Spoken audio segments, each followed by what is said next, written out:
Bonjour Jean-Philippe Hameux. Bonjour. Vous dirigez l'IESEG, l'Institut d'économie scientifique et de gestion. C'est une école de commerce en 5 ans, basée à Lille et à La Défense en région parisienne. Et parmi les formations post-bac, elle est la seule à figurer en haut des classements, comme celui de l'étudiant, où elle apparaît en 7e position ex aequo en 2019, ou le Financial Times, où elle est la 6e française et la 32e mondiale.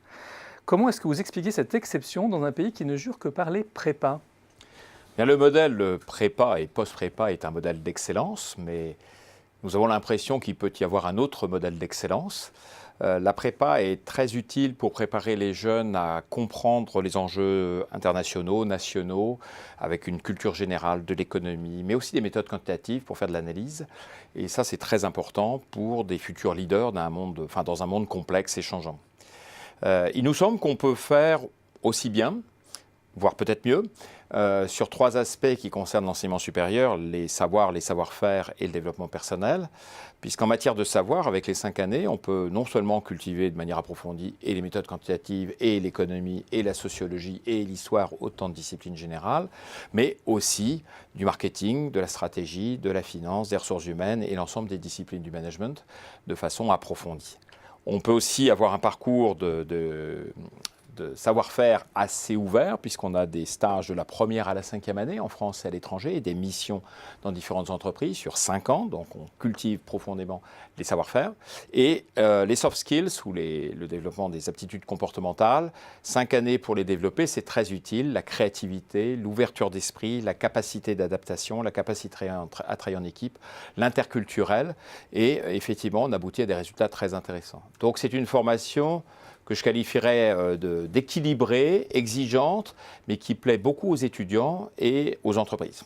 Alors, vous avez d'autres particularités. Les cours sont depuis longtemps à presque 100%, on va dire 95% en anglais, à peu près.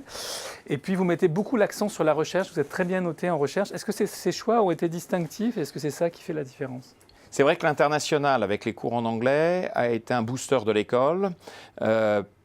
Et on l'a fait pour 2 raisons. Première raison, c'est que pour préparer des jeunes à être des acteurs du changement dans un monde globalisé, il est important de les former en anglais et qu'ils n'aient pas à découvrir le marketing en anglais à l'occasion d'un développement de carrière.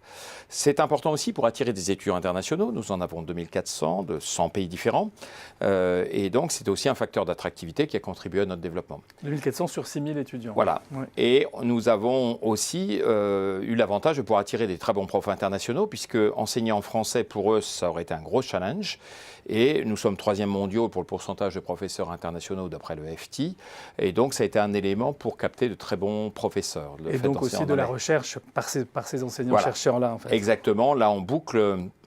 C'est dans notre ADN, puisque nous avons un laboratoire CNRS depuis 1985, nos collègues d'HEC depuis un peu moins longtemps, mais on est peu d'écoles de commerce à faire de la recherche approfondie. Nous ne faisons pas cela pour faire beau dans le paysage, pour les classements ou pour les accréditations internationales que nous avons d'ailleurs.